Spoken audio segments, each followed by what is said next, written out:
Thank you very much for being here on Indie Tea today with me, your host, Peter Lancellotti. Adam Mold, everyone. Who is Adam Mold? And what is the Daybreak Project? I've been involved in music for over 30 years now, and I am a teacher, and I've been teaching for around 25 years. A lot of contact with young people, both younger, younger, and older. And I have a commitment really to try and improve the quality of life of people that I come into contact with, especially young people, especially today, since there is a crisis with young people in terms of mental health. And music for me is a way of helping to do that. Right. And the Daybreak Project was a band of four people. And we changed the name of the Daybreak Project to just Daybreak because I live in Poland. I come from the UK, but I live in Poland. And it turns out that Polish people can't say the. Ah, So people are having problems getting their tongues around it. So we changed it to Daybreak. I have to tell you, when I first pressed play on Charlie, I was not expecting what hit me. There's something in that track. It reaches past your ears and lands somewhere deeper. You're Yeah. operating out of Poland, connected to Ambershire, a cultural and arts center that takes genuinely unconventional approach to music and language. What does that environment mean to you, to your creative process, and how has being rooted in that community shaped the Daybreak Project? The reason why we started Ambershire itself was we could not be employed because when my son was born, we needed to be able to drop what we were doing and go to his side at any moment. But without going into too much detail, he was born with a condition where he couldn't breathe and he could swallow his tongue at any moment. So if that happened, we'd have to go at the drop of a hat. So Ambershire was born so we could kind of dictate when we were working. So we teach English as foreign language, we teach steel drum. Very helpful when the Ukraine war broke out because we were some of the first responders and from that also we run a charity foundation which was refugees across the Polish border. We helped get them situated, we helped get them to learn the language so they could integrate and get jobs.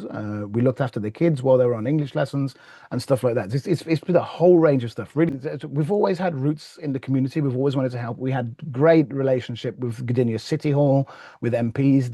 The city actually provides our practice room for the steel band, which is really cool. So yeah, we are kind of really entrenched in the community in a positive way. That is brilliant. There's something freeing about an artist who isn't trying to manufacture a 5-year plan. But Yeah. let me ask you this. What does success look like for this particular chapter of the Daybreak Project? Not just commercially, emotionally. What does it feel like when the body of work lands the way you hope it will? I hope a couple of things, right? Success for me is when I get a message like the one that you sent me. It's like when you click Charlie, something hit you, or something moved you, or something really resonated with you. That in itself is success. It's really, really I get a huge sense of satisfaction when I get messages like that. I remember when I released Still Image, I went into school and there was a group of kids sitting around a laptop listening to it. Mr. Adam, we just heard Still Image. It's awesome, man. It's really great, They right? And call you so, Mr. Adam. They don't call you Mr. yeah, Mold. they don't say Mr. Mold in Polish. They usually say Mr. and the first name. Yeah, so that's what they, Interesting. yeah, which is Interesting. fine by me because I grew up being bullied for my surname. On a bigger level, I think success would kind of be things have changed since I let the Daybreak Project go the first time, right? And my heart's always been locally. So I always want to give local concerts, local gigs and stuff like that. But thanks to technology, we're able to get the music out to a lot more people. Like you said, networking with bands. I haven't been doing this very long, like since before Christmas. I really started pushing the Facebook page and Spotify's been up for like 2 months.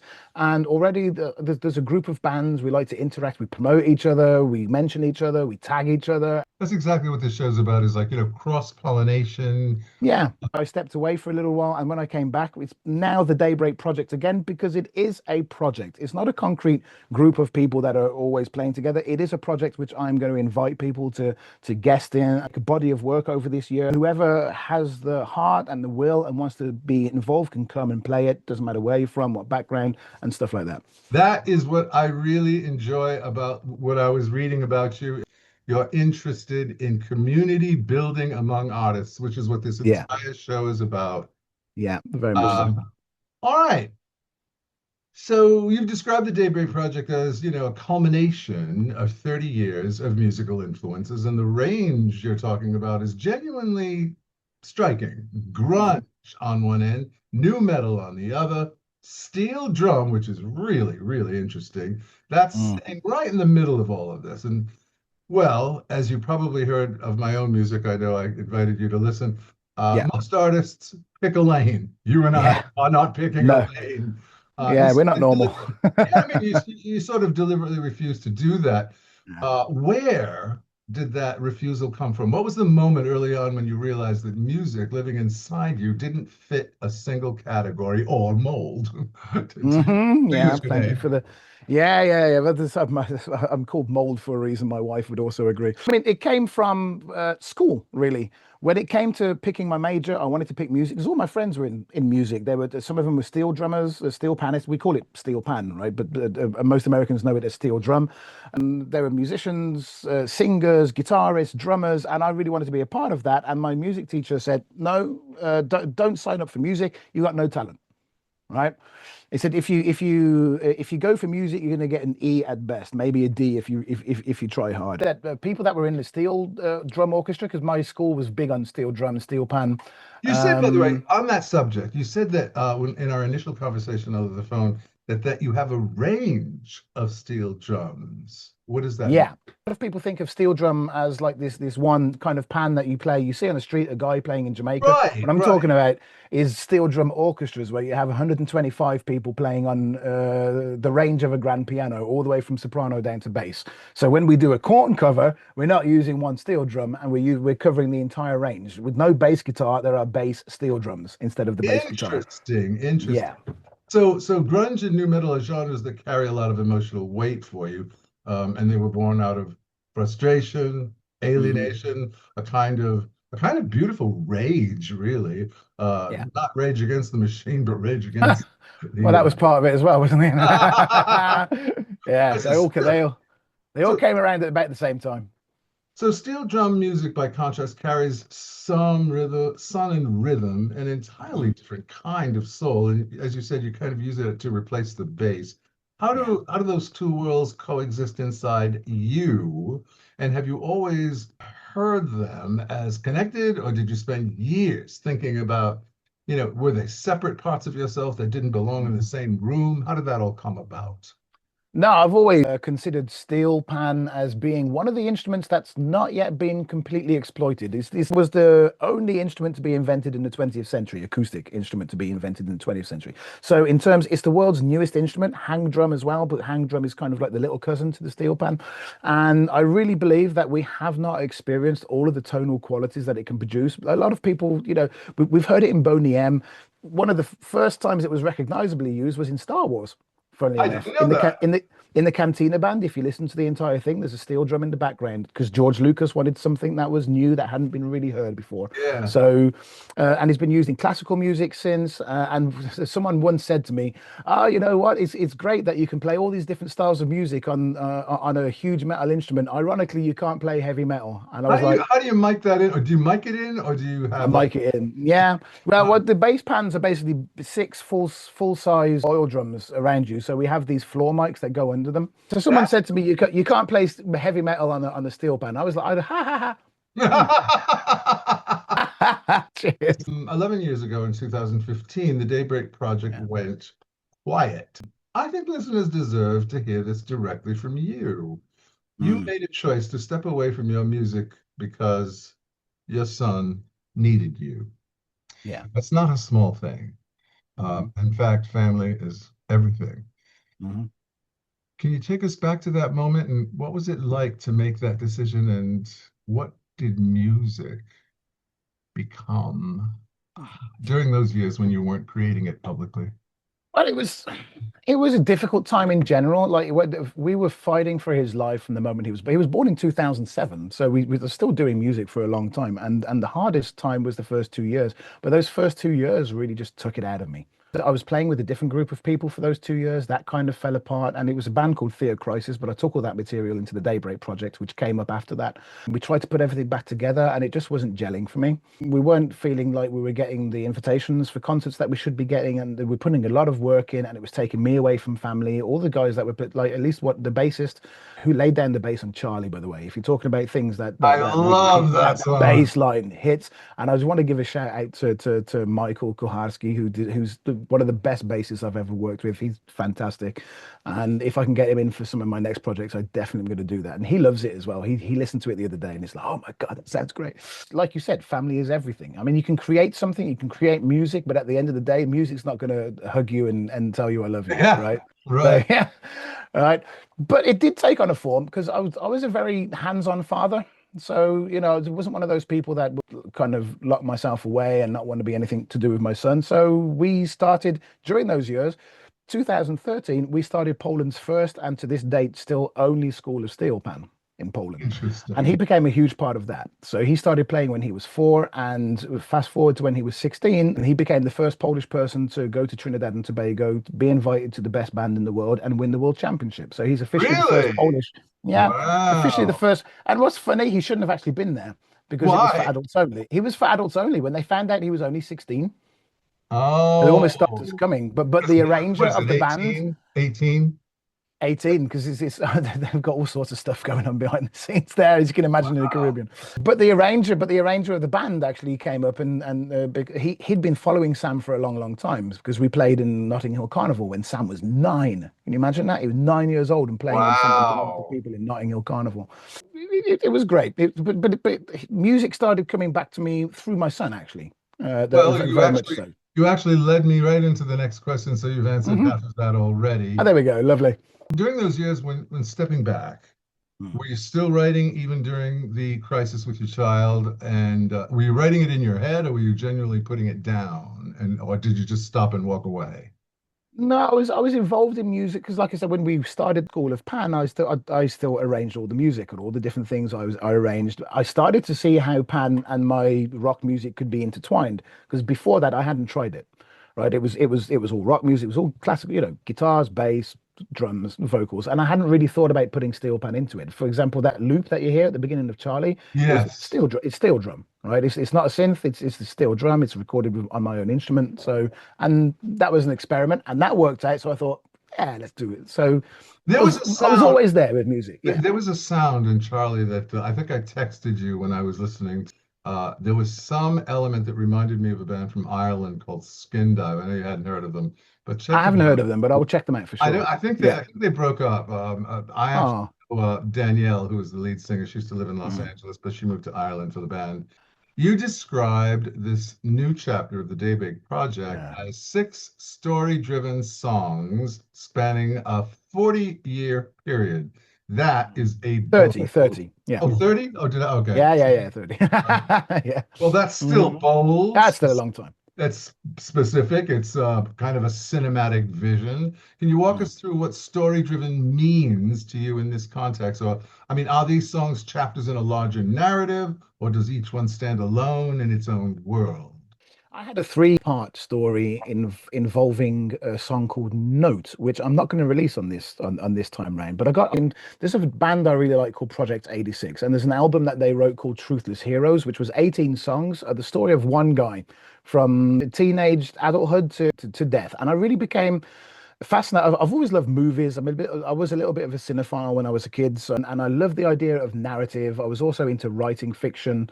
Yeah, yeah. It's your mind can take you places, right? I've got 3 published books, so I understand. Oh, wonderful. Yeah, there we go. So we're speaking the same language. And I'm not going to do Note this time around, but I did love the idea of using music as a medium to tell a story. So most of the stories that I tell are the open and closed stories, or looking at characters, reasons and influences, what influences them, what influences us, how that affects our story, my story.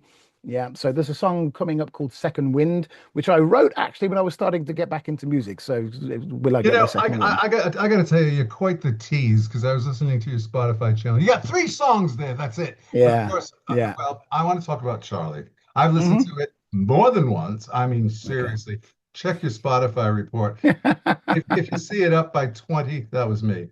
Okay, Uh, yeah, actually I did notice that. okay, Yeah. so that was me.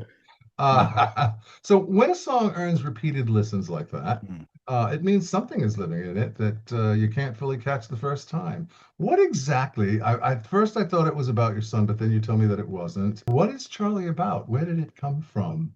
It's actually a little bit analyzing the background of Charles Darwin and Dan Brown, and we spoke a little bit about this I yesterday, know, but right? So, I'm so asking you to tell the audience. I know. yeah, I know, yeah, yeah. I'm not expecting the audience. I didn't think that you were bugging our conversation yesterday, and No, a I don't B have side or dementia something. quite yet. I'm 64. Give it time. Being in education, I think that like today, I mean, in our time when we were in school, we were taught critical thinking. Right. So we were taught as well, like not to accept everything on face value. And I think there was a moment in education in history where people just like, oh, we hear this quite a lot, trust the science. I've got a bee in my bonnet about things that influence us. Right. And I think today it's even more relevant than it was when I actually wrote it. I think I wrote it around 2015. To Charlie that feels very personal. Without pressing you into territory you're not ready to go into, that song, it's connected to years of the silence, to your son to a degree. Is there something you couldn't say out loud until you could say it in music?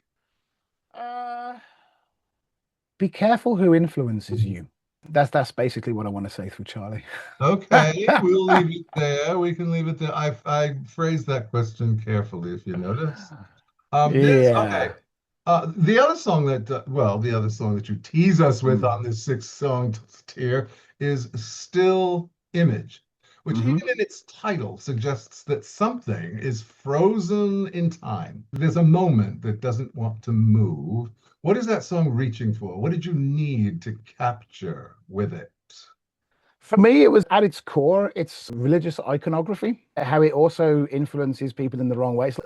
I remember looking at this very famous painting of Jesus with long blonde hair, blue eyes, whiter than you and I, Yes, because we this know he thing. was not from the Middle East, right? And Yeah, exactly. he And, was and not. it's kind of And like, by the way, he was not nailed to a cross. He was nailed to a boomerang, which is why he's coming back. No, just kidding. Sorry, sorry. I'm not the only one with a sense of humor. So yeah, but I mean, it also, again, what influences you? And still image is kind of like, well, yeah, just ignore that because it's all BS, right? So it's relying on what you read and not necessarily what you see, because you will see a lot of things, right? But it's also people don't read anymore, I know. right? Well, tell me about it. I have to come out with the audio books for my science fiction. Nobody's buying my science fiction. Oh, you Anybody write wants to read? sci-fi. You write sci-fi? Yeah, I'm on the third book of a trilogy. It's called Her Immortal Menagerie. You know what I Yeah. think, though? I think the science fiction market is really saturated. Memoirs, on Mhm. the other hand, I mean, when I originally wrote it, it was 800 pages, and my editor said, Peter, you're not Freddie Mercury. No. Okay. The corn covers, the corn cover. Now, here's a detail that genuinely stopped me in my tracks when we were talking. Uh, You're releasing a cover of a mhm. corn song arranged on steel drum of all Yeah. things. Yeah. I For the need most part. I need for you to tell me the thought process behind that because on paper it sounds like it shouldn't work. Yet something tells me it's going to be extraordinary. Which corn song is it and what made you hear it differently? What did you hear in it that said, I think steel drum? I'm going to be honest with you. It wasn't my idea. Oh, It was my son's idea. really? Yeah, yeah. I And think he there's would the kill me if surprise, everyone. yeah, he would Wow. kill me if he saw this and I didn't give him credit for at least coming up with the idea to start. And we started it as a, I wouldn't say a joke. We started it just as something me and him would do on the weekend. So we'd get together, lay down some tracks, listen to it, think about how we could break it down, listen to a few versions of it as well, because it's been played in a few different drummers, a few different guitarists, even over the years. And we thought, how could that sound good on steel drum? And it does. You have to take my word for it until How old summer. is he? How old is your son? He's now 18. Okay. We started it 2.5 years ago. It took a year for us to make because we started it just as something me and him would do. Then my wife listened to some of the samples we had, and a couple of musicians that I know were in the industry. A couple of friends of mine. They said, "Oh my, that actually sounds really good. You got to do something with this." So Wow. we scrapped it all, started it again, and started taking it a bit more seriously. And we are pretty happy with the result. And we're hoping that there's going to be a music video filmed as well. And Well, that is going to involve young that people who I work with. They're going to be the actors in it. So, that should definitely be a defining voice in the generation. There's a rawness in their music, I think, in Korn's music hmm that hmm feels almost tribal at times. yeah. I mean, steel drum carries its own ancient resonances, of course. hmm It's an instrument born from, ingenuity, struggle. Do you think those two worlds are actually closer than people realize? Definitely, and the sounds are compatible, right? You talk about tribalism, like this huge rhythmic thing. If you've ever heard a whole steel orchestra play, it flows through you, like vibrations just hit you in the chest, and you can feel it. And Corn, same thing. I didn't answer the question. We're covering "Falling Away from Me," right? Right. Which was from their Issues album. It's one of my favorite albums of Korn, actually. But Issues was very different when it came out, and I always like things that artists do that are unusual and mm, unpopular. That's kind of where I yeah, go. Yeah, yeah, even yeah. when people listen to my music, they go, "Geez, Peter, you are really out there. Where did that come from?" Like my recent "The Shattered Crown." It's a combination of David Bowie's Glass Spider and Linkin I Park. hear David Bowie actually in the stuff that you do. Did you ever meet him? David? Mm, No. In fact, I used to go to this Labyrinth Masquerade, which was based on the movie The Labyrinth, Jim Henson movie. And there was always a standing ticket available to him, but he never showed up. And of course, he passed away.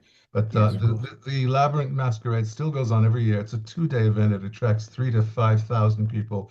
And Nice. my late husband and I, we used to go. We had costumes. I eventually, in 2008, became known as the definitive Merlin because I had a skull cap. I Look, could look, see it. I look. could see it. Well, I want to thank you very much for being here on Indie Tea today with me, your host, Peter Lancellotti. Adam Mold, everyone, the Daybreak Project.